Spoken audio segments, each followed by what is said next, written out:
What's going on, guys? This is Mr. Williams once again from Southern Guilford, and today we're talking about supporting details. Let's dive in. So here's a couple tools that you're going to need for this lesson. Of course, once again, you're going to need a pencil or a pen. You're going to need a notebook, and lastly, your thinking map. So throughout this lesson, there are a couple of words that you're going to need to know. One is very familiar from the last lesson as well, implication, which is the conclusion that can be drawn from something although it is not explicitly stated, right? And lastly, livestock, which are farm animals regarded as an asset. So guys, what are supporting ideas? Let's figure it out.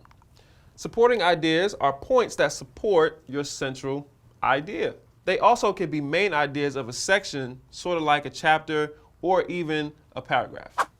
Let's take a look at this thinking map that we're going to use for today's lesson.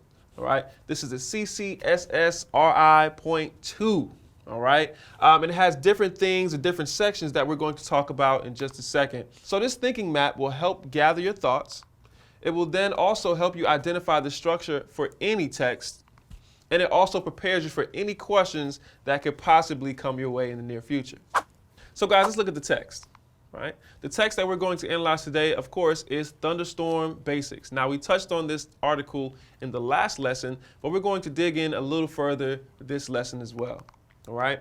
So if you have the text, if you don't have it, it's okay. We're going to pull out little bits and pieces of the text throughout this slide.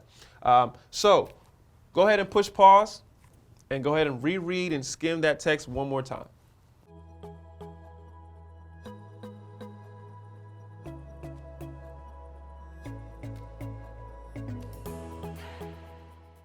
All right, guys, so now that you have read or skimmed the article one more time, let's fill out this map, okay?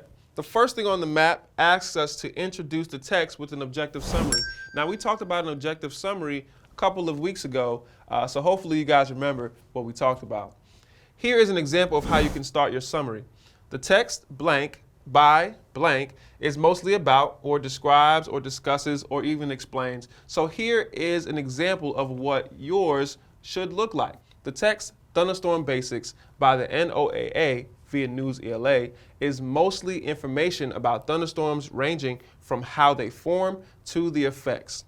The text poses many questions about the thunderstorms, which are answered throughout. So guys, if you really analyze the text, you'll notice that it's broken up into different sections, which kind of does the work for us, all right? Thank me later. So here's what I came up with. One of the author's central ideas is posed as a question straight from the text. What kind of damage can a thunderstorm cause? Now, the central idea we know now is implied, so it's not specifically stated. What they're saying is that thunderstorms can be dangerous and cause damage.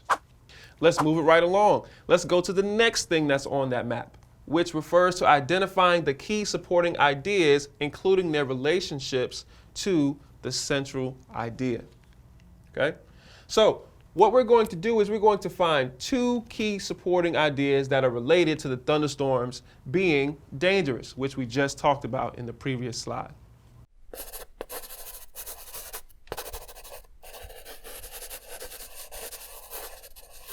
So here's what I highlighted from the text to show the relationship to the central idea. Rainfall from thunderstorms causes flash flooding, killing more people each year than hurricanes. So I pulled this piece of text out of the paragraph that starts off with the question, what kind of damage can a thunderstorm cause? All right, so clearly there's so many examples that I could have chosen, but I chose this one because of the phrase killing more people each year than hurricanes. All right, that implies that thunderstorms can still be dangerous. Here's the second thing that I found in the text. Hail up to the size of softballs damages cars and windows and also kills livestock.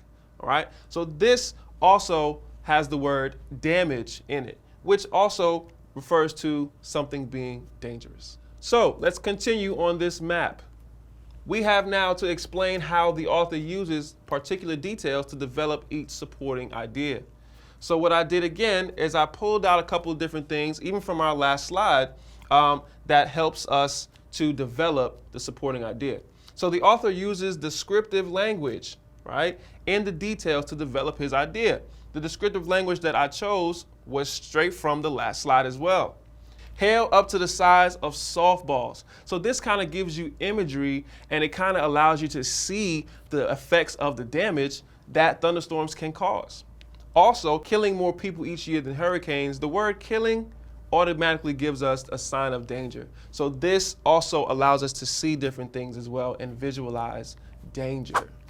So the last thing on the map is, of course, you guessed it, the conclusion.